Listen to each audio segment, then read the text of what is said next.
आज हम भारतीय इतिहास के अंतर्गत हड़प्पा सभ्यता का अध्ययन करेंगे। दोस्तों, हड़प्पा सभ्यता भारतीय इतिहास के अंतर्गत महत्वपूर्ण भाग माना जाता है। हड़प्पा सभ्यता की नगर नियोजन प्रणाली विश्व प्रसिद्ध मानी जाती है। हड़प्पा सभ्यता के अंतर्गत हम सर्वप्रथम हड़प्पा सभ्यता की प्रस्तावना का अध्ययन करेंगे। तत्पश्चात हम जानेंगे हड़प्पा सभ्यता की उत्पत्ति के बारे में। उसके बाद हड़प्पा सभ्यता के निर्माता या निवासियों के बारे में, हड़प्पा सभ्यता का विस्तार, इसके प्रमुख स्थलों के बारे में जैसे मोहनजोदड़ो, हड़प्पा, धोलावीरा, राखीगढ़ी, लोथल एवं हाल ही में खोजे गए नए स्थलों के बारे में भी हम अध्ययन करेंगे। हड़प्पा सभ्यता की सामाजिक, धार्मिक, राजनीतिक, आर्थिक, इन सभी बातों का अध्ययन करेंगे। साथ ही साथ हम हड़प्पा सभ्यता में कृषि, पशुपालन, शिल्पकला, स्थापत्य कला, मूर्तिकला, नगर नियोजन प्रणाली इत्यादि इन सभी बातों का विस्तार पूर्वक अध्ययन करेंगे। इतिहासकारों ने हड़प्पा सभ्यता की समाप्ति के बारे में किन बातों का उल्लेख किया है। दोस्तों, सर्वप्रथम बात करते हैं हड़प्पा सभ्यता के स्ट्रक्चर की। सर्वप्रथम 7वीं शताब्दी में प्रथम बार पंजाब प्रांत के हड़प्पा नामक स्थल से लोगों द्वारा किसी कार्य हेतु मिट्टी की खुदाई की गई और उसी दौरान लोगों को उस खुदाई से ईंटों की प्राप्ति हुई। चार्ल्स मैसन ने 1826 ईस्वी में अपनी पुस्तक में हड़प्पा टीले की बात कही थी। उन्होंने लिखा था कि हड़प्पा नामक स्थल पे, जो वर्तमान पाकिस्तान में स्थित है, इस स्थल के अंतर या इस टीले के अंतर्गत अवश्य ही कोई प्राचीन बस्ती समाहित है, परंतु उनकी इस बात पे तत्कालीन स्थिति के अंतर्गत कोई विचार या कोई विशेष ध्यान नहीं दिया गया।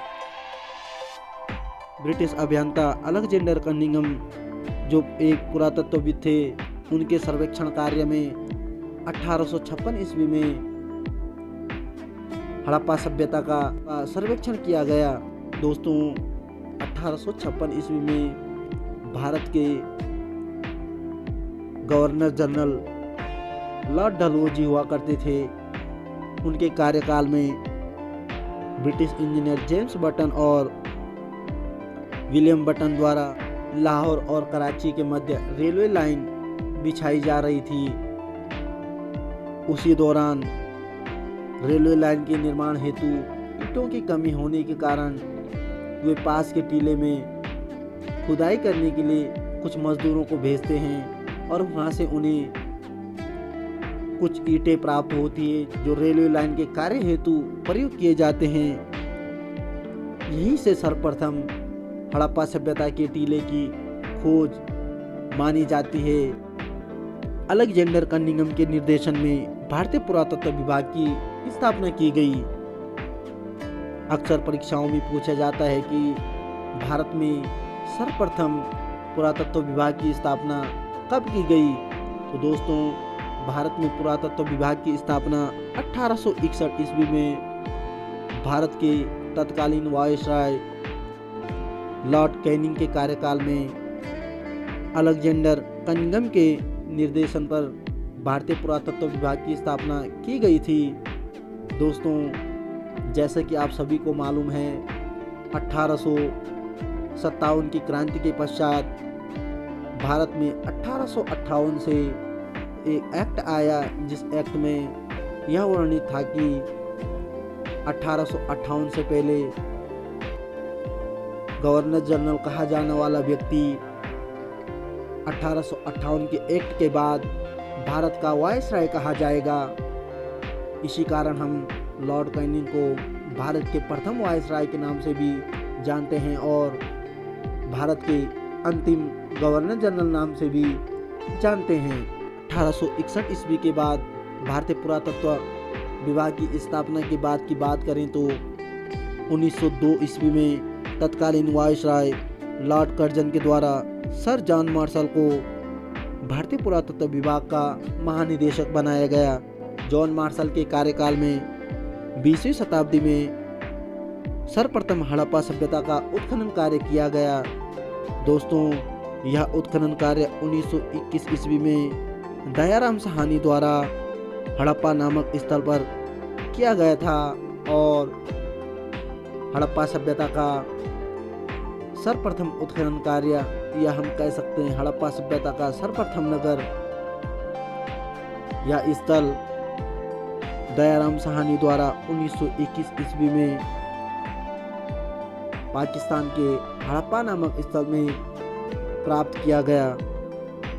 वर्तमान समय की बात करें तो वर्तमान समय में हड़प्पा सभ्यता के 1400 से भी अधिक पुरास्थलों की खोज हो चुकी है, जो मुख्यतः भारत, पाकिस्तान व अफगानिस्तान में प्राप्त हुए हैं। सर्वाधिक पुरास्थलों की बात करें तो हड़प्पा के सर्वाधिक पुरास्थल भारत में प्राप्त किए गए हैं, उसके बाद पाकिस्तान, और सबसे कम पुरास्थलों की बात करें तो सबसे कम पुरास्थल अफगानिस्तान में प्राप्त किए गए हैं। दोस्तों, स्वतंत्रता से पूर्व भारत में 1921 के बाद विभिन्न पुरास्थलों की खोज की गई और स्वतंत्रता के बाद, या हम कह सकते हैं विभाजन के बाद भी भारत और पाकिस्तान में विभिन्न पुरास्थलों की खोज की गई। आगे हम भारत में खोजे गए प्रमुख पुरास्थलों का विस्तार पूर्वक अध्ययन करेंगे। अलग अलग पुरास्थल से उत्खनन कार्य में प्राप्त साक्ष्यों से हमें किन किन जानकारियों का पता चलता है और हड़प्पा सभ्यता के बारे में हमें विशेष रूप से किस बात का उल्लेख मिलता है। दोस्तों, वही बात करें तो हड़प्पा सभ्यता विश्व की प्राचीनतम नदी घाटी सभ्यताओं में से एक मानी जाती है। हड़प्पा सभ्यता को भारतीय इतिहास के अंतर्गत आद्य ऐतिहासिक काल के अंतर्गत अध्ययन करते हैं। वहीं बात करें नेचर नामक पत्रिका में प्रकाशित एक शोध के अनुसार हड़प्पा सभ्यता या सिंधु घाटी सभ्यता का समयकाल, या हम कह सकते हैं सिंधु घाटी सभ्यता को 8000 वर्ष पुरानी सभ्यता माना गया है, जिससे प्रतीत होता है कि सिंधु घाटी सभ्यता विश्व की मिस्र की प्राचीन सभ्यता और मेसोपोटामिया की प्राचीन सभ्यता से भी पूर्व की सभ्यता मानी जाती है। दोस्तों, जैसा कि हमने अभी अध्ययन किया, 1921 ईस्वी में भारतीय पुरातत्वविद दयाराम साहनी के द्वारा पाकिस्तान में स्थित हड़प्पा नामक स्थल से सर्वप्रथम हड़प्पा सभ्यता का उत्खनन कार्य किया गया और यह हड़प्पा सभ्यता का प्रथम नगर माना जाता है, जिसके कारण हम जानेंगे कि इस सभ्यता का उपयुक्त नाम हड़प्पा सभ्यता माना जाता है। इसका भी हम आगे अध्ययन करेंगे। वहीं बात करें 1922 ईस्वी में राखलदास बनर्जी द्वारा मोहनजोदड़ो का उत्खनन कार्य किया गया और यह हड़प्पा सभ्यता के अंतर्गत खोजा गया दूसरा प्रमुख स्थल माना जाता है। दोस्तों, बात करते हैं सभ्यता की उत्पत्ति की, या हड़प्पा सभ्यता की उत्पत्ति कैसे हुई। दोस्तों, अलग अलग विद्वानों के द्वारा, या हम कह सकते हैं अलग अलग इतिहासकारों के द्वारा हड़प्पा सभ्यता की उत्पत्ति के भिन्न भिन्न कारण बताए गए हैं। उन्होंने यह कारण प्राप्त अवशेषों के आधार पर इन कारणों का अलग अलग तरीके से उल्लेख किया है। दोस्तों, जैसा कि अगर हड़प्पा सभ्यता की उत्पत्ति की प्रमुख कारण की बात करें तो प्रमुख रूप से हड़प्पा सभ्यता की उत्पत्ति प्राकृतिक पर्यावरण को माना जा सकता है, जिसका प्रमुख उदाहरण हम कह सकते हैं, या जिसका प्रमुख कारण हम कह सकते हैं कि वर्तमान समय में हड़प्पा क्षेत्र का पर्यावरण शिल्प और कृषि के लिए अनुकूल नहीं माना गया है।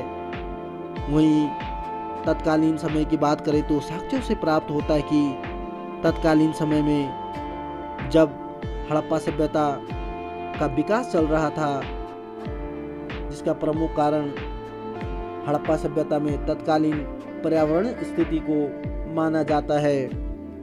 दोस्तों, हम कह सकते हैं कि हड़प्पा सभ्यता के उत्पत्ति का प्रमुख कारण प्राकृतिक पर्यावरण को माना जा सकता है, जिसके हमें हड़प्पा सभ्यता के उत्खनन से प्राप्त साक्ष्यों के आधार पर उल्लेख मिलता है।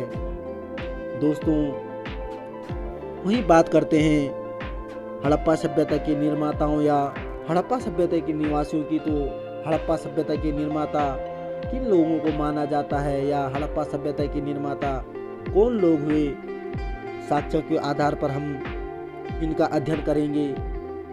दोस्तों, हड़प्पा सभ्यता के निर्माताओं के बारे में इतिहासकारों के अलग अलग विचार प्रकट हुए हैं। वहीं हड़प्पा सभ्यता के निर्माताओं के निर्धारण का महत्वपूर्ण स्रोत उत्खनन कार्य को माना गया है। उत्खनन कार्य से प्राप्त मानव कंकाल हड़प्पा सभ्यता के निर्माताओं व हड़प्पा सभ्यता के निवासियों की हमें विशेष जानकारियां प्रदान करती है। सबसे अधिक मानव कंकाल की बात करें तो सबसे अधिक मानव कंकाल हड़प्पा सभ्यता के स्थल मोहनजोदड़ो से प्राप्त किए गए हैं, जिन कंकालों के माध्यम से हमें हड़प्पा सभ्यता के निवासियों या निर्माता की जानकारियां प्राप्त होती है। दोस्तों, इन कंकालों के परीक्षण से यह निर्धारण हुआ कि सिंधु सभ्यता में 4 प्रजातियां निवास किया करती थी, जैसे प्रोटो ऑस्ट्रेलाइड, भूमध्य सागरीय, मंगोलाइड, अल्पाइन। ये सभी प्रजातियां सिंधु घाटी सभ्यता में निवास किया करती थी, या हम इन प्रजातियों को इतिहासकारों द्वारा साक्ष्यों के आधार पर सिंधु घाटी के निर्माता के रूप में माना गया है। दोस्तों, ये सभी प्रजातियां भारतीय उपमहाद्वीप के अलग अलग स्थानों में पाए जाते हैं, जिनका संबंध हड़प्पा के लोगों से मुख्य रूप से माना जाता है। वहीं बात करें तो सबसे ज़्यादा भूमध्य सागरीय प्रजाति के लोग हड़प्पा सभ्यता में निवास किया करते थे, इसका हमें साक्ष्य प्राप्त होता है। दोस्तों, बात करते हैं हड़प्पा सभ्यता के काल निर्धारण की, तो विभिन्न विद्वानों के द्वारा हड़प्पा सभ्यता का अलग अलग काल निर्धारण साक्ष्यों के आधार पर दिया गया है। हड़प्पा सभ्यता का समय काल की बात करें तो रेडियो कार्बन C14 विधि द्वारा 1992 से पूर्व हड़प्पा सभ्यता का काल 2400 ईसा पूर्व से 1700 ईसा पूर्व माना जाता था, लेकिन 1992 ईस्वी में संशोधित होने के बाद रेडियो कार्बन 14 विधि द्वारा 2500 ईसा पूर्व से 1750 ईसा पूर्व को रेडियो कार्बन C14 विधि के द्वारा यह समय काल माना गया है।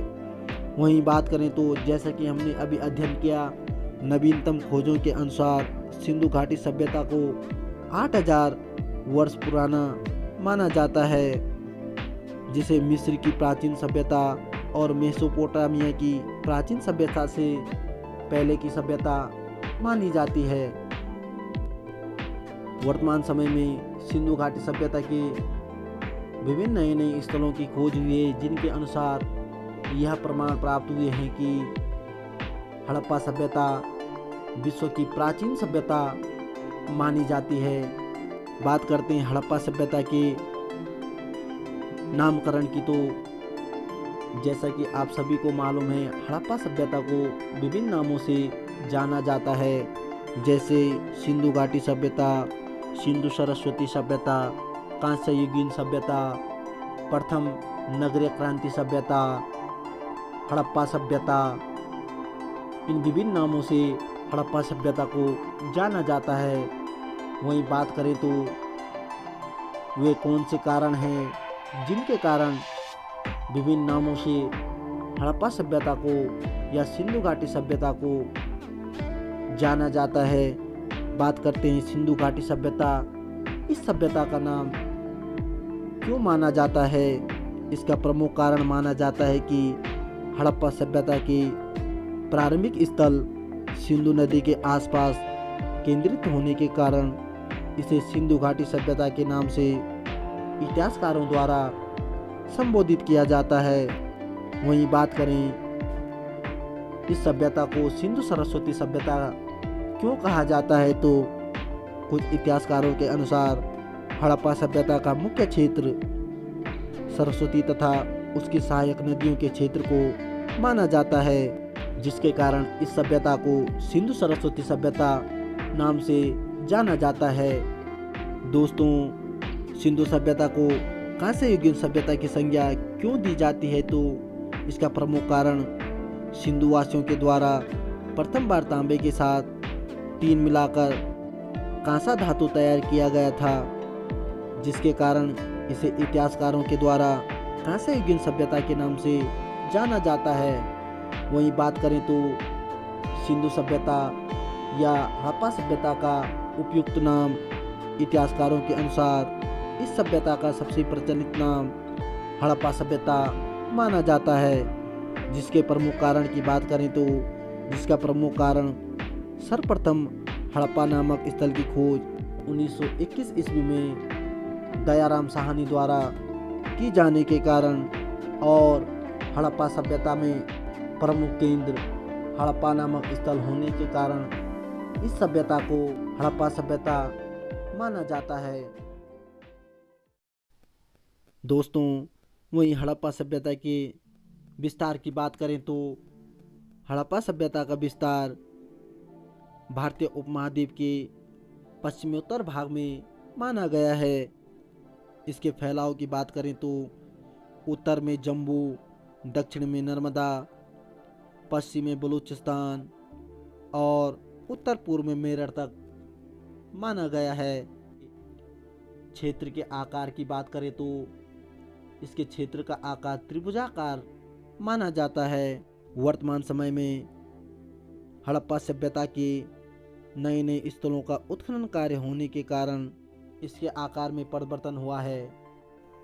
दोस्तों, सामान्यतः बात करें तो हड़प्पा सभ्यता का विस्तार उत्तर में चेनाब नदी और पूर्व में हिंडन नदी, दक्षिण में गोदावरी नदी, जबकि पश्चिम में दाशक नदी के तट तक हड़प्पा सभ्यता का विस्तार माना जाता है। दोस्तों, उत्तर में जम्मू कश्मीर, पूर्व में उत्तर प्रदेश, दक्षिण में महाराष्ट्र और पश्चिम में बलूचिस्तान, जैसा कि आप चित्र के माध्यम से देख रहे हैं, इन स्थानों तक हड़प्पा सभ्यता का विस्तार माना गया है। लेकिन नवीनतम खोजों के अनुसार हड़प्पा सभ्यता के आकार में परिवर्तन आया है। दोस्तों, बात करते हैं हड़प्पा सभ्यता के इन 4 प्रमुख भौगोलिक स्थलों की, तो सर्वप्रथम बात करते हैं मांडा की। हड़प्पा सभ्यता का यह भौगोलिक स्थल जम्मू कश्मीर के अखनूर जिले में चिनाब नदी के दक्षिणी तट पर स्थित है। वहीं बात करें यह विकसित हड़प्पा सभ्यता का सर्वाधिक उत्तरी स्थल माना जाता है। मांडा नामक स्थल का उत्खनन कार्य 1982 ईस्वी में जगपत जोशी व मधुबाला के द्वारा करवाया गया था। मांडा से प्राक सेंधव तथा उत्तर सेंधव सभ्यता के अवशेष प्राप्त हुए हैं।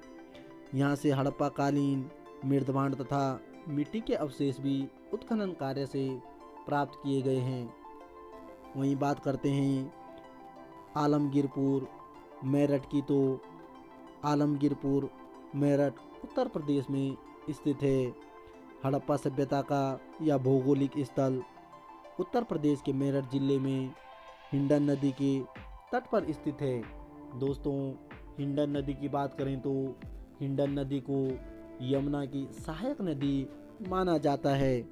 वहीं इस स्थल की खोज की बात करें तो इस स्थल की खोज 1958 ईस्वी में भारत सेवक समाज संस्था द्वारा की गई थी। वहीं बात करें इस स्थल का उत्खनन कार्य यज्ञदत्त शर्मा द्वारा किया गया था। दोस्तों, यह स्थल सिंधु सभ्यता का सर्वाधिक पूर्वी स्थल माना जाता है। वहीं बात करें यहाँ से सिंधु सभ्यता के उत्तरकालीन अवशेष हमें प्राप्त होते हैं। वहीं बात करें तो रोटी बेलने की चौकी तथा कटोरे के यहाँ से अनेक अवशेष उत्खनन कार्य में प्राप्त किए गए हैं। वहीं बात करते हैं हड़प्पा सभ्यता के दक्षिणी स्थल की तो दोस्तों, हड़प्पा सभ्यता का यह भौगोलिक स्थल महाराष्ट्र के अहमदनगर जिले में गोदावरी नदी की सहायक नदी परवरा नदी के किनारे स्थित है। दोस्तों, इस स्थल की खोज की बात करें तो बीपी बोपर्डिकर द्वारा की गई थी। दोस्तों, देमाबाद की बात करें तो यहाँ से सैंधव सभ्यता का एक प्रकार का मानव समाधान प्राप्त हुआ है। दोस्तों, देमाबाद नामक दक्षिणी स्थल से तांबे का रथ भी उत्खनन कार्य से प्राप्त किया गया है। वहीं बात करें देमाबाद की तो देमाबाद सैंधव सभ्यता का, जैसा कि हमने अभी अध्ययन किया, सबसे दक्षिणतम बिंदु माना गया है। बात करते हैं सैंधव सभ्यता के सबसे पश्चिमी भाग की तो सैंधव सभ्यता का सबसे पश्चिमी भाग सुतका गैंडोर बलूचिस्तान को माना गया है। दोस्तों, हड़प्पा सभ्यता का यह भौगोलिक स्थल बलूचिस्तान में दशक नदी के किनारे स्थित माना जाता है। यह स्थल हड़प्पा सभ्यता का सबसे पश्चिमी स्थल माना जाता है। दोस्तों, इसकी खोज की बात करें तो इसकी खोज 1927 ईस्वी में सर मार्क आरएल स्टाइन के द्वारा की गई थी। वहीं बात करें तो इसका दुर्ग एक प्राकृतिक चट्टान पर स्थित था। दोस्तों, यह था हड़प्पा सभ्यता का पार्ट 1। दोस्तों, अभी तक हमने हड़प्पा सभ्यता के अंतर्गत हड़प्पा सभ्यता की उत्पत्ति, हड़प्पा सभ्यता के निर्माता, हड़प्पा सभ्यता का काल निर्धारण, हड़प्पा सभ्यता का भौगोलिक स्वरूप एवं हड़प्पा सभ्यता का विस्तार उत्तर में, दक्षिण में, पूर्व में, पश्चिम में किन किन स्थानों में हुआ है, इन सभी बातों का हमने अध्ययन किया है। दोस्तों, जैसा कि हमने जाना हड़प्पा सभ्यता का सर्वप्रथम उत्खनन कार्य किस वर्ष किया गया और हड़प्पा सभ्यता का सर्वप्रथम उल्लेख किसके द्वारा अपनी पुस्तक में किया गया था, जैसा कि हमने अध्ययन किया 1826 ईस्वी में चार्ल्स मैसन द्वारा हड़प्पा सभ्यता का सर्वप्रथम उल्लेख किया गया। वहीं 1856 ईस्वी में अलेक्जेंडर कनिंघम द्वारा हड़प्पा सभ्यता का सर्वेक्षण कार्य किया गया। वहीं हमने जाना 1856 ईस्वी में बटन बंधुओं द्वारा कराची से लाहौर के मध्य रेलवे लाइन का निर्माण कार्य करने के साथ उन्हें कुछ हड़प्पा सभ्यता के अवशेष प्राप्त हुए थे। साथ ही साथ हमने अध्ययन किया 1861 ईस्वी में प्रथम बार भारतीय पुरातत्व विभाग की स्थापना लॉर्ड कैनिंग के कार्यकाल में अलेक्जेंडर कनिंघम के निर्देशन में किया गया था। दोस्तों, साथ ही साथ हमने अध्ययन किया हड़प्पा सभ्यता के भौगोलिक विस्तार की तो उत्तर में चेनाब नदी के तट पर मांडा, दक्षिण में गोदावरी नदी की सहायक नदी परवरा नदी के तट पर देमाबाद जो कि महाराष्ट्र में स्थित है। वहीं पूर्व में हमने उत्तर प्रदेश में बात की, उत्तर प्रदेश में मेरठ जिले में आलमगीरपुर जो कि हिंडन नदी के तट पर है, या हड़प्पा सभ्यता का पूर्वी स्थान माना जाता है। वहीं हमने अध्ययन किया हड़प्पा सभ्यता के पश्चिमी स्थल की तो जो बलूचिस्तान के सुतका गेंडोर में स्थित है या दासक नदी के तट पर स्थित है। इन सभी बातों का हमने आज विस्तार पूर्वक अध्ययन किया है। दोस्तों, चैनल को लाइक, शेयर और सब्सक्राइब करें। साथ ही साथ बेल आइकन को ज़रूर दबाएं। दोस्तों, आप में से किसी को भी अगर आज की वीडियो से संबंधित कुछ सवाल पूछने हैं तो आप कमेंट के माध्यम से सवाल पूछ सकते हैं। आपके सवालों का जवाब आने वाली अगली वीडियो में विस्तारपूर्वक दिया जाएगा।